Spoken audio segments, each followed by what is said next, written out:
அனைவருக்கும் வணக்கம். இன்னைக்கு நம்ம மலையாள சினிமாவில் 2021 ஒரு சஸ்பென்ஸ் த்ரில்லர் படமாக ரிலீஸ் ஆயிருக்கக்கூடிய குருதி அப்படின்ற ஒரு சூப்பரான படத்தை பற்றி தான் இந்த வீடியோவில் பார்க்க போகிறோம். ஸோ வீடியோக்குள்ளே போகிறதுக்கு முன்னாடி இந்த படத்தோட வல்லனை பற்றி சொல்லணும் அப்படின்னா, இப்ராஹிம் அப்படின்ற படத்தோட நாயகன் ஒரு டிராஜடியான சம்பவத்தில் அவரோட ஃபேமிலி எழுந்துட்டு அப்பா கூட தான் வாழ்ந்துகிட்டு இருக்கார் அப்படின்ற மாதிரி இருக்கும். அந்த சமயம் பார்த்து ஒரு நாள் நைட்டு இவரோட வாழ்க்கையை திருப்பி போடுற மாதிரியான ஒரு சம்பவம் நடக்க ஆரம்பிக்குது. வீட்டுக்கு முகம் தெரியாத ஒருத்தர் வர ஆரம்பிக்கிறாரு. வர்றது மட்டும் இல்லாமல் அங்கே பெரிய பெரிய பிரச்சனை அண்ட் பல மர்மமான விஷயங்களை பண்ண ஆரம்பிக்கிறாரு. ஒன்னும் புரியாம இவரோட ஃபேமிலி குழம்பி போக முடிவில் என்ன நடந்தது அப்படின்றதா இந்த படத்தோட மீதி கதையா இருக்கும். சோ கண்டிப்பா இந்த படம் உங்க எல்லாருக்கும் பிடிக்கும் அப்படின்னு நம்பிக்கையில இந்த வீடியோக்குள்ள உங்களை கொண்டு போறேன். இந்த படத்தோட ஸ்டார்டிங் சீன்ல ஒரு போலீஸ் ஜீப் காட்டுக்கு நடுவுல நின்றுகிட்டு இருக்கு அப்படின்ற மாதிரியோ, அங்க இருக்க போலீஸ்காரங்களை யாரோ ஒரு மர்ம நபர் ரொம்ப கொடூரமான முறையில சாகரிச்சுக்கிட்டு இருக்காரு அப்படின்னு எல்லாத்தையும் நமக்கு காமிச்சிட்டு அப்படியே கற்பனா இப்ராஹிம் அப்படின்ற படத்தோட நாயகன் இருக்கா இல்லையா, அவர்கிட்ட போக ஆரம்பிக்குது. அவரோட குழந்தையோட பின்னாடி அவரோட மனைவியோட பேசிக்கிட்டே இருக்கும்போது பட்டுன்னு இந்த சீன் அப்படியே கட்டாய் ஒரு டிராஜடியான நிலச்சரிவுல காமிக்கிறாங்க. இவரோட மனைவி குழந்தை ரெண்டு பேருமே அதுல மாட்டிக்கிட்டு அந்த இடத்துல இறந்து போயிட்டாங்க போல. சோ இந்த விஷயத்த இவர் தேடி அலைஞ்சுக்கிட்டே இருக்கும்போது பிரசன்ட்ல காமிக்கிறாங்க. தூக்கத்துல இருந்து அதிகாலையில எழுந்துக்கிறாரு. அண்ட் விடியற் காலையில இவருக்கு சில வேலைகள் எல்லாம் இருக்கு. ரப்பர் தோட்டத்துக்கு போறாரு. அங்க இருக்க வேலைகள் எல்லாத்தையும் பார்த்துட்டு அப்படியே தொழுகணும் அப்படின்றதுக்காக, அதாவது இவர் ஒரு முஸ்லீம் தான் இல்லையா, தொழுகணும் அப்படின்றதுக்காக அங்க இருந்து பயணிக்க ஆரம்பிக்க இவர் கூட ஒரு 2-3 பேர் இணையறாங்க அப்படின்ற மாதிரியோ. அதுல கரீம் அப்படின்றது ஒருத்தரோட பேர். சோ அவரோட கேரக்டரை நமக்கு அறிமுகப்படுத்திட்டு அது கூடவே ஊருக்குள்ள ஒரு சின்ன பையன் ஒருத்தரை கொலை பண்ணிட்டு ஓடி போயிட்டான் அப்படின்ற மாதிரியோ, போலீஸ்காரங்க அவனை தேடிக்கிட்டு இருக்காங்க அப்படின்றதையும் இவங்க பேசிக்கிட்டே நம்ம நாடு எங்க போகுதுன்னு புரியலப்பா அப்படின்ற மாதிரி புலம்பிக்கிட்டே தொழுகைக்கு போறாங்க. அங்க தொழுது முடிச்சுட்டு இப்ராஹிம் தன்னோட வீட்டுக்கு கிளம்ப ஆரம்பிக்கிறாரு. அப்படி போகும்போது இவங்க வீட்டுக்கும் பக்கத்து வீட்டுக்குமே பாத்தீங்கன்னா ஆல்மோஸ்ட் ஒரு 500 மீட்டர்ஸ் இருக்கு அப்படின்ற மாதிரி இருக்கும். போற வழியில ஒருத்தரை பாக்குறாரு. மரத்துல ஏறி அவரோட வேலைகளை எல்லாத்தையும் பார்த்துக்கிட்டு இருக்காரு. அது கூடவே அவரோட தங்கச்சி பாத்தீங்கன்னா ஹீரோட வீட்டுல தான் இருப்பாங்க அப்படின்ற மாதிரியோ, அவங்களோட பேர் சும்மா அப்படின்றது. இந்த வீட்டுல பெண் இல்லாததால எல்லா வேலைகளும் இவங்க தான் கூட மாட நின்று கவனிச்சுக்கிட்டு இருக்காங்க அப்படின்ற மாதிரி நமக்கு காமிச்சிட்டு, அது கூடவே நாயகனோட வீட்டுல 2 பேர் இருக்காங்க. வயசான இவரோட அப்பா அண்ட் இவரோட தம்பி ஒருத்தரப்பா, அவனோட பேர் ரசூல் அப்படின்றது. ஸோ இந்த விஷயங்கள் எல்லாத்தையும் நமக்கு காட்டப்பட்டுக்கிட்டே இருக்கு. அதே சமயத்துல இப்ராஹிம் இருக்கா இல்லையா, சும்மா கூட நெருங்கி பேசிக்கிட்டு இருக்காரு அப்படின்ற மாதிரியோ. 2 பேரும் ஆல்மோஸ்ட் இங்க காதலிக்கிற நிலைமையில தான் இருக்காங்க. ஆனா 2 பேருமே வெளியே சொல்லிக்கிட்டது கிடையாது. ஏன்னா இவங்களுக்குள்ள மத வேற்றுமை அப்படின்னு ஒரு விஷயம் இருக்கு. இது எல்லாத்தையும் போற போக்குல காமிச்சிட்டு அப்படியே கற்பற அந்த கரீம் இருக்கா இல்லையா, அவர் அங்க இருக்க இவரோட கூட இருக்க சமூகத்தை சேர்ந்தவங்க எல்லா பசங்க கிட்டயுமே இவரோட ஐடியாலஜி அண்ட் கடவுள் நமக்கு தேவையான விஷயங்களை கொடுப்பாரு, அதுக்காக காத்துக்கிட்டு இருக்கிறோம் அப்படின்ற மாதிரி நிறைய விஷயங்களை பகிர்ந்துகிட்டே இருக்கு. அந்த சின்ன பசங்கள ரசூல் ஒருத்தன் தான் அப்படின்றத நமக்கு இங்க காமிக்கிறாங்க. ஸோ இவங்க தான் இந்த படத்தோட மெயின் கேரக்டர் அப்படின்னு ஒரு பாடல் மூலமா அவங்களோட வாழ்க்கையில நடந்துகிட்டு இருக்க விஷயங்கள் எல்லாத்தையும் அப்படியே போற போக்குல காமிச்சிட்டு கற்பனை அன்னைக்கு நைட்டு இப்ராஹிமோட வீட்டுல அவரோட அப்பா அவரோட தம்பி அப்படின்ற மாதிரி 3 பேரும் உட்காந்து அவங்களோட வேலைகளை பார்த்துக்கிட்டே இருக்கும்போது திடீர்னு கதவை யாரோ வேகமா தட்டுறாங்க. இவங்க யாரா இருக்கோ அப்படின்ற மாதிரி போய் கதவை திறக்கும் போது பட்டுன்னு ஒரு நபர் ஓடி வந்து உள்ள விழுறார் அப்படின்ற மாதிரியோ, வெளியில இன்னொரு நபர் நின்றுகிட்டு இருக்காரு. ஸோ இவங்க ஒன்றும் புரியாம குழப்பத்தில் இருக்கும்போது அது மூலமா தான் கீழே வந்து விழுந்தார் இல்லையா, அவர் ஒரு கைதி அப்படின்ற மாதிரியோ, நின்றுகிட்டு இருக்க நபர் போலீஸ் அப்படின்னதும் இவங்களுக்கு புரிய ஆரம்பிக்குது. வந்த நபர் ஒரு மாதிரி முறைச்சிக்கிட்டு அங்க இருக்க எல்லா விஷயத்தையும், அதாவது ஜன்னலை மூடுறாரு, கதவை எல்லாத்தையும் மூடிட்டு வீட்டுக்குள்ள எங்கெங்கெல்லாம் ஆயுதங்கள் இருக்கு அப்படின்ற மாதிரி எல்லாத்தையும் தேடிக்கிட்டே இருக்கு. அந்த சமயத்துலதான் வீட்டுக்குள்ள ஒரு ரைஃபிள் இருக்கிறத கவனிக்கிறாரு. இது யாருடையது, இதுக்கு லைசன்ஸ் இருக்கான்னு கேட்க இந்த மனுஷனும் இல்ல சார், அது 90களில் பயன்படுத்தப்பட்டது, கொஞ்சம் ஒர்க் ஆகல சார், இதுக்கு புல்லட்டும் கிடையாது சார், சும்மா தான் வச்சிருக்கு அப்படின்ற மாதிரி சொல்ல, அது எல்லாத்தையும் ஒரு எடுத்து வச்சுக்கிட்டு இங்க பாருங்க ஒரு முக்கியமான விஷயத்த நான் அவங்க கிட்ட பகிர்ந்துக்கணும் அப்படின்ற மாதிரி இங்க உட்கார்ந்துகிட்டு இருக்கா இல்லையா, அவன் ஒரு கொலைகாரன். நான் சிட்டியில இருக்க போலீஸ் ஸ்டேஷன்ல எஸ்ஐயா இருக்க, இவனை இருந்து கொண்டு போகணும் அப்படின்றதுக்காக தான் வந்தோம். முகம் தெரியாத ஒரு 4-5 பேர் எங்களை அட்டாக் பண்ண ஆரம்பிச்சாங்க. அட்டாக் பண்ணவன் யாரு அப்படின்றது எனக்கு நல்லாவே தெரியும். என் கூட வந்த போலீஸ்காரங்களா எங்க போனாங்க அப்படின்றது தெரியல. இங்க தாண்டி, அதாவது இந்த ஏரியாவை தாண்டி போனோம் அப்படின்னா தொங்கு பாலம் அப்படின்னு ஒண்ணு இருக்கு இல்லையா, நைட்டு நேரத்துல போக முடியாததால அடுத்த நாள் காலையில நான் இங்க இருந்து போயிடுவேன் அப்படின்ற மாதிரி இவரோட மொபைல் போன்ல இருந்து கம்யூனிகேட் பண்ணலாம் ட்ரை பண்ணிக்கிட்டே இருக்கும்போது ரேஞ்ச் இல்லாததால கட் ஆகுது. இதனால இன்னைக்கு நைட்டு இங்க தங்கணும் அப்படின்ற மாதிரி முடிவு பண்ணிட்டாரு. கூட இருக்க எல்லாரோட மொபைல் போனும் வாங்கி சுவிச் ஆஃப் பண்ணிட்டு என்ன கேட்காம யாரும் வெளியில போக கூடாது அப்படின்ற மாதிரி எல்லாரையும் அமைதிப்படுத்தி உட்கார வைக்க, அந்த சமயத்துலதான் அந்த கொலை பண்ணாலியா அந்த பையனை பத்தின ஒரு சில விஷயங்கள் தெரிய ஆரம்பிக்குது. அவனுக்கு இந்த மைனாரிட்டியில இருக்க முஸ்லீமை பார்த்தாலே பிடிக்காது. அது மட்டும் இல்லாம ரீசெண்டா ஏதோ ஒரு கோயில அவங்க இடிச்சிட்டாங்க. இதனால கோபம் அடைஞ்சு அந்த நபரை, அதாவது ஒரு முஸ்லீம் நபரை போட்டு தள்ளிட்டார் அப்படின்ற மாதிரியும், ஸ்டார்டிங் சீன்ல கூட ஒருத்தன் கொலை பண்ணிட்டு ஓடி போயிட்டானா அப்படின்ற மாதிரி நாயகன் கூட இருக்கவங்களா பேசியிருப்பாங்க இல்லையா, அந்த விஷயம் தான் இது, அந்த நபர் தான் இது அப்படின்ற மாதிரி ரசலுக்கு தெரிய ஆரம்பிச்சது. அவன் பயங்கரமா பேச ஆரம்பிக்கிறான். எதுக்காக தகுடாத மாதிரி பண்ணிக்கிட்டு இருக்கீங்க, உங்களுக்கு எல்லாம் சரியான தண்டனை கொடுக்கணும் அப்படின்ற மாதிரி அப்படி இப்படின்னு பேசிக்கிட்டே இருக்கும்போது குறுக்குல இந்த போலீஸ்காரர் வந்து 2 பேரும் அமைதியா இருங்கடான்னு சொல்லி அவங்கள அமைதிப்படுத்துறாரு. அந்த சமயம் பார்த்து கதவை யாரோ தட்டுறாங்க, குழம்பி போறாங்க. இந்த நேரத்துல யாராருக்கோ அப்படின்ற மாதிரி இப்ராஹிம் விட்டு செக் பண்ணலான்னு சொல்லும்போது அந்த சும்மா இருக்காங்க இல்லையா, சாப்பாடு கொண்டு வந்திருக்காங்க அப்படின்ற மாதிரி இருக்கும். இதனால அவங்கள உள்ள கூடும்போது வந்து பாக்குறாங்க 2 புது ஆளுங்க இருக்காங்க. குழம்பி போறாங்க, யார் இவங்க, என்ன பண்ணிட்டு இருக்காங்க அப்படின்ற மாதிரிலாம் கேட்க போலீஸ்காரர் இவங்களோட மொபைல் போனை வாங்கணும்னு ட்ரை பண்ணும்போது போன் இவங்க கிட்ட இல்ல. சரி சாப்பாடு கொண்டு வந்திருக்காங்களே, சாப்பிட என்னமா வச்சிருக்கீங்க அப்படின்ற மாதிரி சாப்பாடு எல்லாத்தையும் சாப்பிட்டுக்கிட்டே இருக்க அது மூலமா தான் இவங்களுக்கு இங்க என்ன நடந்துகிட்டு இருக்கு அப்படின்ற விஷயம் தெரிய ஆரம்பிக்குது. சோ ஒரு பக்கம் இவங்க சாப்பிட்டுக்கிட்டே இருக்க இப்ராஹிமும் சும்மாவும் இங்க நடந்துகிட்டு இருக்க விஷயங்களை பத்தி பேச ஆரம்பிக்கிறாங்க. அதே சமயத்துல புடிச்சு வச்சிருக்காங்களே அந்த கொலைக்காரன், அவன் இங்க இருக்கிற இடம் ஒரு முஸ்லீம் இடம் அப்படின்ற மாதிரி தெரிஞ்சுக்கிட்டு தூண்டுற வகையில, அதாவது இந்த சண்டையை தூண்டுற வகையில பேச்சுக்கள் எல்லாத்தையும் எடுத்துக்கிட்டே இருக்க இந்த போலீஸ்காரரும் ஒரு ஹிந்து தான். இதனால சார் நீங்க வந்திருக்க இடம் தப்பான இடம்னு நினைக்கிறேன், நம்ம இருந்து போயிடலாமா அப்படின்ற மாதிரி அவர் எல்லாத்தையும் டீஸ் பண்ணிக்கிட்டே இருக்கும்போது அவர் மிரட்டி உட்கார வைக்கிறார் அப்படின்ற மாதிரியோ. அந்த சமயத்துல தான் இவனுக்கு ரெஸ்ட் ரூம் போகணும் அப்படின்ற மாதிரி ஒரு டிமாண்ட். ஸோ கூப்பிட்டு போக ஆரம்பிக்க அங்கேயும் இதே விஷயங்களை தான் பேசிக்கிட்டு இருக்கா. மைனாரிட்டி பேஸ்ல இருந்துகிட்டு எல்லாத்தையும் அவங்க புரிஞ்சுக்கிட்டே இருக்காங்க. இதை பார்க்கும்போது நம்மளால என்ன சார் பண்ண முடியும், நம்மளால ஒண்ணு சேர்ந்தாதான் இதை தடுக்க முடியும் அப்படின்ற மாதிரி இதே விஷயங்களை பேசிக்கிட்டே இருக்க இவர் கோபப்படுறார் அப்படின்ற மாதிரி அவனை மிரட்டி அங்கிருந்து உள்ள கூட்டு போக, அதே சமயத்துல அந்த ரசூலுக்கு இந்த பையனை பார்த்தாலே பிடிக்கல, ஏதாவது பண்ணணும் அப்படின்ற மாதிரி எண்ணங்கள் ஓடிக்கிட்டே இருக்கு. ஒரு ஸ்க்ரூ டிரைவர் இருக்கு, அதை சேஃப்டிக்காக எடுத்து வச்சுக்கிறா அப்படின்றத இங்க நமக்கு காமிச்சிட்டு இந்த போலீஸ்காரர் பாத்தீங்கன்னா ஒரு ரூமை பாக்குறாரு. இந்த ரூம்ல எல்லா ஜன்னல்களும் கரெக்டா மூடுது, இங்க நாங்க இன்னைக்கு நைட்டு ஸ்டே பண்ணிக்கிறோம் அப்படின்ற மாதிரி அந்த வேலைகளை பார்த்துக்கிட்டே இருக்கும்போது மறுபடியும் யாரோ கதவை தட்டுறாங்க. அண்ட் போலீஸ்காரர் குழம்பி போக ஆரம்பிக்கிறாரு. இப்ராஹிமை விட்டு பார்த்துட்டு வரணும்னு செக் பண்ணும்போது கரீம் அப்படின்ற ஒரு நபர் இருக்கா இல்லையா, அவர் தான் வெளியில நின்று கத்திக்கிட்டு இருக்காரு. என்னையா வீட்டுக்குள்ள யாரும் இல்லையா, நான் உள்ள வரலாமா அப்படின்ற மாதிரி கேட்டுக்கிட்டே இருக்காரு. நாயக்கனும் கூட யாராவது இருக்காங்களான்னு கேட்க யாரும் இல்ல. சரி உள்ள கூப்பிடுறாங்க. அதாவது இந்த போலீஸ்காரர் பாத்தீங்கன்னா ஒரு ரூமுக்குள்ள போய் அடைஞ்சுக்கிறாரு. அந்த கைதியும் கூட்டு போயிட்டாரு. இவங்க மட்டும் கதவை திறந்து இந்த கரீம் கிட்ட பேச ஆரம்பிக்க கரீம் கேஷுவலா வர ஆரம்பிக்கிறாரு. ஏனையா எல்லாம் உள்ளதான் இருக்கீங்களாயா அப்படின்ற மாதிரி பேசிக்கிட்டே இருக்கும்போது அந்த சமயத்துலதான் இவர் வண்டியில வந்து இருக்காரு அப்படின்றது தெரிய ஆரம்பிக்குது. உங்ககிட்ட வண்டியே இல்லையாடா, இந்த நேரத்துல எப்படிடா நீ வண்டியில வந்த, அம்மா உன்னை யார் கூட்டு வந்தான்னு கேட்க நான் தான் கூட்டு வந்தேன் அப்படின்ற ஒரு புது கேரக்டர் இங்க உள்ள என்ட்ராக ஆரம்பிக்குது. லைக் அப்படின்றது அவருடைய பேர். இதை கேட்டது போலீஸ்காரரோட முகம் ஒரு மாதிரி மாற ஆரம்பிக்குது. கூட இருக்கவங்க எல்லாருமே இவர் யாரா, என்னடா பண்ணிட்டு இருக்கீங்க அப்படின்ற மாதிரி கேஷுவலா இந்த கரீம் கிட்ட கேட்கலான்னு போக அந்த மனுஷன் உள்ள உட்காந்து இன்னைக்கு ஒரே ஒரு நாள் மட்டும், அதாவது நான் இங்க இருந்து வெளியூர் போகணும் அப்படின்ற மாதிரி ட்ரை பண்ணேன், நைட் ஆயிடுச்சு அப்படின்றதால என்னால டிராவல் பண்ண முடியல, இன்னைக்கு ஒரு நாள் மட்டும் இங்க தங்கிக்குவா அப்படின்ற மாதிரி கேட்க ஏற்கனவே இங்க பல பிரச்சனைகள் இருக்கு, இதுல இவர் வேறையா அப்படின்ற மாதிரி இவங்க வேண்டான்னு மறுக்கிறாங்க. சரி ஏதாவது சாப்பிட இருக்கான்னு கேட்க அதுவும் இல்லைன்றாங்க. அது இல்லைன்னா எப்படி, இப்பதான் சாப்பிட்டுருக்கீங்க போல, கண்டிப்பா ஏதாவது இருக்கணுமே அப்படின்ற மாதிரி கட்டாயத்தின் பேர்ல இங்க உட்காந்துகிட்டு இருக்காரு அப்படின்ற மாதிரியான விஷயங்கள் நமக்கு காட்டப்பட்டுக்கிட்டே இருக்க. பட்டுன்னு ஒளிஞ்சுகிட்டு இருக்க சும்மா பார்த்தீங்கன்னா இவ்வளவுதான் சாப்பாடு இருக்கு, நீங்க சாப்பிட்டுட்டு கிளம்புங்க அப்படின்ற மாதிரி வேக வேகமா அங்க இருந்து போக ஆரம்பிக்க இது இவனுக்கு கோபத்தை கொடுக்குது அப்படின்ற மாதிரியும் அந்த சாப்பாடை சாப்பிடாம ஓரமா எடுத்து வச்சுட்டு ஒரு பயங்கரமான விஷயத்த ரிவீல் பண்ண ஆரம்பிக்கிறான். அதாவது ஒரு பையன் ஒருத்தரை கொலை பண்ணிட்டு ஓடி போயிட்டான் அப்படின்ற மாதிரி இருக்கு இல்லையா,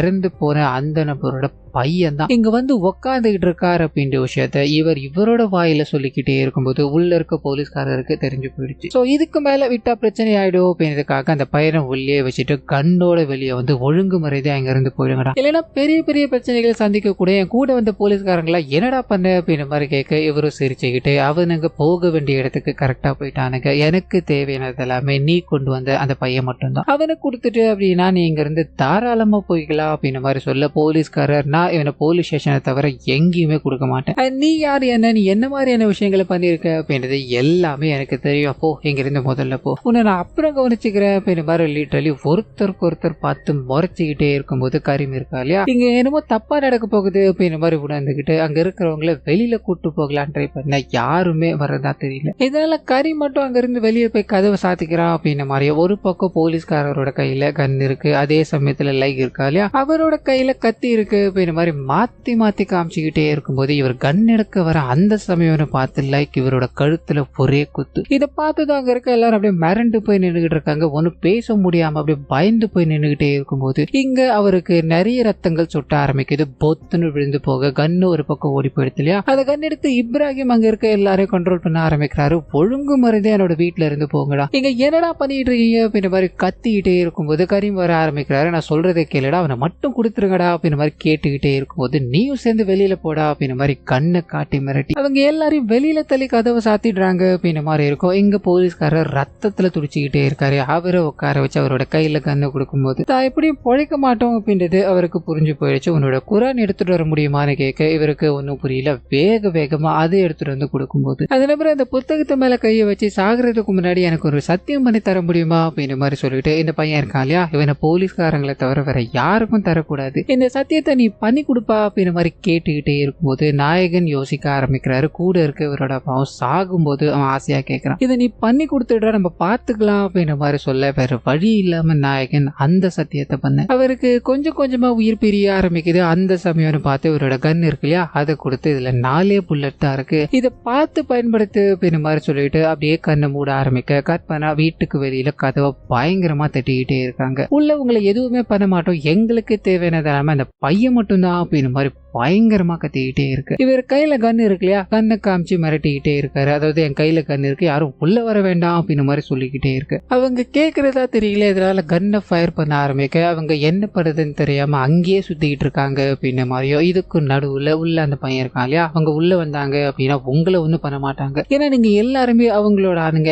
என்னையோ இந்த அக்கா இருக்காங்க இல்லையா இவங்களையும் தான் கொல்லுவாங்க அப்படின்ற மாதிரி இவன் ஒரு பக்கம் பேசிக்கிட்டே இருக்கும்போது என்ன பண்றதுன்னு தெரியாம முழிச்சுக்கிட்டு இருக்க இந்த ஃபேமிலி திடீர்னு கரண்ட் கட் ஆகுது. அதாவது வெளியில போனாங்க இல்லையா, அவங்க கரண்ட்டை கட் பண்ணிடுறாங்க அப்படின்ற மாதிரியோ. இவங்க கேண்டில் எல்லாத்தையும் எடுத்து வச்சுக்கிட்டு இந்த இரவு எப்படி கடக்க போறோமோ அப்படின்ற பயத்துல இருக்கும்போது அந்த பையனுக்கும் அந்த வயசானவர் இருக்கா இல்லையா அவருக்கும் நடுவுல கான்வர்சேஷன் போக ஆரம்பிக்குது. இது மூலமா இங்க இருக்கிற எல்லா மனுஷங்களுக்கும் ஒரு விஷயம் காமனா இருக்கு, அதாவது மனுஷனை வெறுக்கிற தன்மை அப்படின்றது அதுதான் இது எல்லாத்துக்கும் காரணம் அப்படின்ற மாதிரி அந்த வயசானவர் புலம்பிக்கிட்டே இருக்கு. இவனை விட்டு கொடுக்குற மாதிரி தெரியல, என்னோட கோயில்களை அதாவது நாங்க வழிபடுற கோயில்களை இடிச்சா நாங்க இதைதான் பண்ணுவோம் அப்படின்ற மாதிரி அந்த இறந்து போன அதாவது இவர் கொலை பண்ண நபர் இருக்கா இல்லையா அவர் இந்த வேலைகளை பார்த்திருக்காரு அப்படின்றத இந்த பையன் ரொம்ப ஆக்ரோஷமா பேசிக்கிட்டே இருக்கும்போது ரசூல் இதை எல்லாத்தையுமே கவனிச்சுக்கிட்டு இருக்கான். சோ இந்த விஷயங்கள் எல்லாமே நமக்கு காட்டப்பட்டுக்கிட்டே இருக்கு. அதே சமயத்துல கரண்ட் ஆஃப் பண்ணாங்க இல்லையா அவங்க வீட்டுக்குள்ள போறணும் அப்படின்றதுக்காக இந்த ஓட்டு மேல ஏறி நடந்து வந்துகிட்டு இருக்காங்க. இந்த விஷயத்த நாயகன் தெரிஞ்சுக்க ஆரம்பிக்கிறாரு. கன் எடுத்து அந்த சும்மா கிட்ட கொடுத்துட்டு யார் உள்ள வந்தாலும் சுட்டு தள்ளிடு அப்படின்னு மாதிரி சொல்லிட்டு ஓட்டை பிரிச்சுக்கிட்டு உள்ள வராங்க இல்லையா அவங்கள ஏதாவது பண்ணணும் அப்படின்றதுக்காக எங்க ஆசிட்லாம் இருக்கு, அதை ஒரு பாட்டில்ல ஊத்தி அந்த 3 பேர்ல அதாவது வந்திருக்கிறது 3 பேர் அப்படின்ற மாதிரி இருக்கும். ஒருத்தர் உள்ள இறங்கலாம் ட்ரை பண்ணும்போது பட்டார்னு ஒரு அடி அடிக்கு அந்த மாதிரி அப்படியே பொத்துன்னு கீழே விழுந்து போறாரு. இவர் திரும்பி பார்க்கும்போது அந்த லைக் இருக்கா இல்லையா அவர் இவரோட கண்ணு முன்னாடி நின்றுகிட்டு இருக்காரு அப்படின்ற மாதிரியோ கடவுள் யார் பக்கம் இருக்காரு அப்படின்றது இது மூலமாவே உனக்கு தெரியும் அப்படின்ற மாதிரி அவரோட கைகள்ல ஒரே குத்து அண்ட் குத்தி அவரோட தசைப்பகுதி எல்லாத்தையும் கிழிச்சுக்கிட்டே இருக்கும்போது திடீர்னு அந்த சும்மா இருக்காங்களே சுட ஆரம்பிக்கிறாங்க. பொத்துன்னு ஓட்டை உடைச்சுக்கிட்டு அந்த லைக் விழுந்து போக அங்க இருக்க எல்லாருமே எதுக்காக யோசிக்கிற அவனை சுட்டுடு அப்படின்ற மாதிரி கத்திக்கிட்டே இருக்கு. இவங்களுக்கு எப்படி ஹேண்டில் பண்றது அப்படின்றது தெரியல. ஒரு மாதிரி குழப்பத்துல இருக்கும்போது அந்த லைக் அங்கிருந்து ஓடி போறார் அப்படின்ற மாதிரியும் நாயகன் இங்க வரும்போது இவங்க எல்லாரும் ஒரு மாதிரி ஒண்ணு சேர்ந்துடுறாங்க. அடுத்து என்ன பண்ண போறோமோ அப்படின்ற குழப்பத்துல இருக்கும்போது அவனுங்க தீப்பந்தத்தை எல்லாத்தையும் தூக்கி அடிக்க ஆரம்பிக்கிறானுங்க. உங்களுக்கு 10 நிமிஷம் தான் டைம், அதுக்குள்ள நீங்க வெளியில வரல அப்படின்னா அதாவது அவன் வெளியில வரல அப்படின்னா நீங்க எங்களோட ஆளுங்கன்னு கூட பார்க்க மாட்டோம், உங்க எல்லாரையும் கொலை பண்ணிடுவோம் அப்படின்ற மாதிரி லிட்டரலி இங்க இவங்களை மிரட்டிக்கிட்டே இருக்கும்போது அதே சமயத்துல இங்க சும்மாவோட அண்ணா இருக்கார் இல்லையா அவர் இன்னும் வரைக்கும் சும்மா வீடு வரலையே அப்படின்றதுக்காக இங்க வந்துட்டார் அப்படின்னு மாதிரியோ வந்து பார்த்தா வீடு முழுக்க கரண்ட் இல்லாம இருக்கு. என்னையா கரண்ட் இல்லாம இருக்கு அப்படின்னு மாதிரி கிட்ட போக கரீம் இருக்காரு. கரீமை பார்த்ததும் என்ன கரீம் எங்க பண்ணிட்டு இருக்கேன்னு கேட்க பக்கத்துல அந்த லைக் இருக்காரு அவர் நின்றுகிட்டு இருக்காரு. ஒன்னும் புரியாம குழப்பத்துல யார் இவனு கிட்ட போகும்போது உடம்பு முழுக்க ரத்தமா இருக்கு. இதனால இவங்களுக்கு தெரியாம அங்கிருந்து ஓடி போய் மரத்துல ஏறிக்கிட்டு இவங்களை ஏதாவது பண்ணணும் அப்படின்றதுக்காக அங்க ஒரு தேன் கூடு இருக்கு அதை தட்டி விடும்போது 2 பேரையும் தேன் கடிச்சு அங்கிருந்து ஓட ஆரம்பிக்கிறாங்க. இதை பயன்படுத்திக்கிட்டு வேகமா ஹீரோவோட வீட்டுக்குள்ள போகும்போது அங்க நடந்துகிட்டு இருக்க விஷயங்கள் புரிய ஆரம்பிக்குது. யாரையுமே இங்க என்னையா நடந்துகிட்டு இருக்கு அப்படின்ற குழப்பத்துல இருக்கும்போது அப்பதான் இங்க தப்பிச்சு உள்ள ஓடி வந்தார் இல்லையா அப்ப இவருக்கே தெரியாம ஒரு பாம்பு இவரை கொத்திருச்சு அப்படின்னு மாதிரியோ கொஞ்சமா விஷம் ஏறிக்கிட்டு இருக்கு. இதனால என்ன பண்றதுன்னு தெரியாம இவர் ஹாஸ்பிட்டல் கொண்டு போகணும், என்ன பண்ணலாம் அப்படின்னு யோசனையில இருக்கும்போது வெளியில வண்டி கிடையாது. இங்க இருந்து ஒரு 3 மணி நேரம் ஆயிடும். அது வரைக்கும் இவன் தாங்குவானு தெரியல. முடியலையே அப்படின்ற குழப்பத்துல இருக்கும்போது அப்போதான் புடிச்சு வச்சிருக்காங்க இல்லையா அந்த பையன் கிட்ட வண்டியோட சாவி இருக்கு அப்படின்றது தெரிய ஆரம்பிக்குது. உள்ள வந்த ஆளுங்கள்ல ஒருத்த விட்டு போயிட்டான். சோ இந்த சாவியை பயன்படுத்தி தப்பிச்சு போகல. இப்ப யார் இவனை கூட்டு போறது அப்படின்ற ஒரு கேள்வி இருக்கு இல்லையா. இதை பத்தி அங்க இருக்க எல்லார்கிட்டையும் கேட்டுக்கிட்டே இருக்கும்போது அந்த சின்ன பையன் இருக்கானே கொலைகாரன், அவனையும் தன்னோட அண்ணாவையும் கூட்டு போகலாம் அப்படின்ற மாதிரி ட்ரை பண்ண இங்கதான் ஒரு பிரிவினை மாதிரியான ஒரு பிரச்சனை ஏற்பட ஆரம்பிக்குது. இவங்க முஸ்லீம், இங்க இருக்கிறவங்க இந்து அப்படின்ற மாதிரி இருக்குல்ல, அவங்களுக்கு எந்த பிரச்சனையும் வராது, வெளியில கொல்லணும் துடிச்சுக்கிட்டு இருக்கிறது எங்களை தானே அப்படின்ற மாதிரி இவங்க பட்டுன்னு இவங்களோட மத ரீதியா பேச ஆரம்பிக்கிறாங்க. அங்க இருக்க எல்லாருமே குழம்பி போறாங்க. ரசூலு பாத்தியானா இவங்களோட உண்மையான ரூபம் வெளியே வர ஆரம்பிக்குது அப்படின்ற மாதிரி சொல்ல சும்மா அமைதியா இருக்க மாதிரி தெரியல. சின்ன பையன் அவன் கொலை பண்ணா அப்படின்ற மாதிரி கத்திக்கிட்டே இருக்கீங்க. கொலை பண்ணணும், அதாவது இவனை சாகடிக்கணும் அப்படின்ற மாதிரி வந்துகிட்டு இருக்கீங்க. இவன் எதுக்காக பண்ணா அப்படின்ற ஒரு விஷயம் இருக்கு இல்லையா. பல வருஷமா எங்களோட தாத்தா காலத்துல இருந்து காத்துக்கிட்டு இருந்த கோயில அவங்க இடிக்கும் போது இது எங்களுக்கு எவ்வளவு கோபத்தை கொடுக்கும், அதனாலதான் இவன் அதை பண்ணா, இவன் பண்ணதுல என்ன தப்பு இருக்கு அப்படின்ற மாதிரி சொல்லிட்டு, அது மட்டும் இல்லாம போலீஸ் இவனை 3 நாள் கழிச்சு தான் பிடிச்சாங்கன்னு இருக்கும். அந்த 3 நாளும் இந்த பையன் எங்க இருந்தா அப்படின்றது இவங்களுக்கு நல்லாவே தெரியும். தெரிஞ்சும் காட்டி கொடுக்காம இருந்தாங்க அப்படின்ற மாதிரியான விஷயங்கள்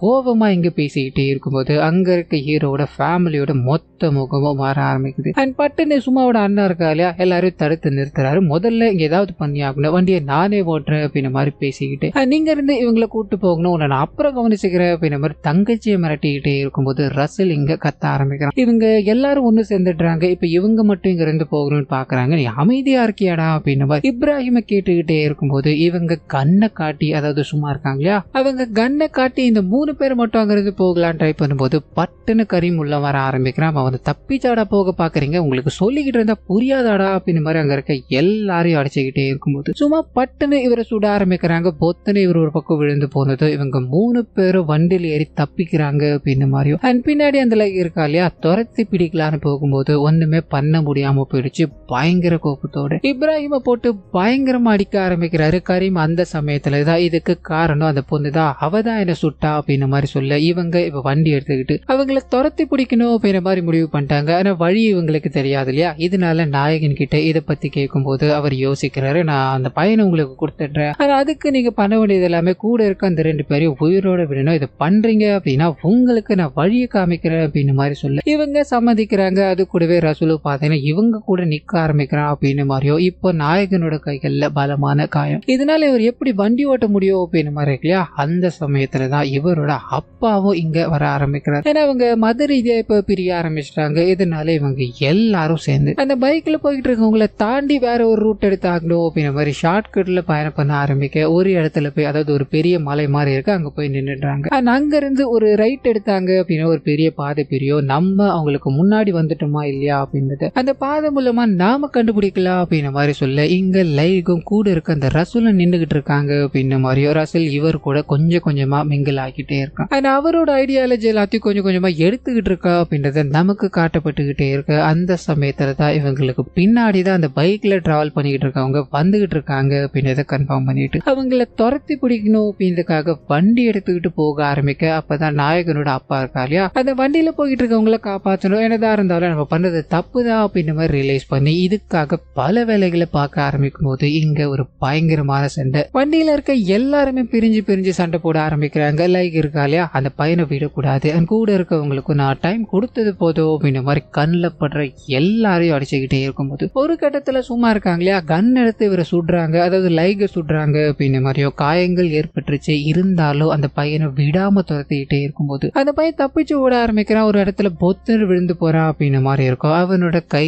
கால்கள் அப்படின்ற எல்லாத்தையுமே அடிச்சு உடைச்சு ஒரு பெரிய கல் இருக்கு, அதை தூக்கி அவன் மேல போட்டு சாகடிக்கலான்னு போகும்போது நாயகன் வேற வழியே இல்லை அப்படின்றதால அந்த நபரை, அதாவது லைக் குத்தி அந்த சின்ன பையனை காப்பாத்துறாரு அப்படின்ற மாதிரி இருக்கும். ஒரு பக்கம் அவர் துடிச்சுக்கிட்டே இருக்கு, அதாவது லைக் துடிச்சுக்கிட்டே இருக்கு. இவங்க எல்லாருமே கொஞ்சம் கொஞ்சமா அப்படியே நடந்து ஒரு இடத்துக்கு, அதாவது ஒரு சேஃபான இடத்துக்கு போயிடுறாங்க. அண்ட் விடிய ஆரம்பிக்குது. அந்த பையனும் நடக்க முடியாம நின்றுகிட்டே இருக்கும்போது நாயகன் அவனை புடிச்சு வைக்கணும் அப்படின்னு நம்மளாம் ட்ரை பண்ணல. இந்த பிரிட்ஜ், அதாவது ரைட் எடுத்த அப்படின்னா அந்த தூக்கு பிரிட்ஜ் இருக்கு, அதை தாண்டி போய் உன்னோட வாழ்க்கையை நீயே முடிவு பண்ணிக்கோடா, உனக்கு எது நல்லதுன்னு படுதோ அதுவே நீ தேர்ந்தெடுத்துக்கோ அப்படின்ற மாதிரி சொல்ல அந்த பையனும் கொஞ்சம் கொஞ்சமா நடக்க நடக்க ஆரம்பிக்கும். அதே சமயத்துல ஹீரோட தம்பி இருக்கா இல்லையா, உயிருக்கு போராடிட்டு இருக்க லைக் கிட்ட போறாரு அப்படின்ற மாதிரியும், லைக் சாகிறதுக்கு முன்னாடி அவரோட கத்தி இருக்கு, அந்த கத்தி எடுத்து இவரோட கைகள்ல கொடுக்க ஆரம்பிக்க ஐடியாலஜி மொத்தத்தையும் இப்ப இந்த பையன் எடுத்துக்கிட்டான் அப்படின்ற மாதிரியும் இப்போ நம்மளோட மதத்துக்கு எதிராக இவ்வளவு வேலைகளை பார்த்துட்டாங்க. இதுக்காக அவனை கொல்லணும் அப்படின்றதுக்காக அந்த பிரிட்ஜுக்கு நேரா 2 பேரும் எதிரெதிர நின்னுகிட்டு இருக்காங்க அப்படின்ற மாதிரியும். அந்த வயசான தாத்தாவோட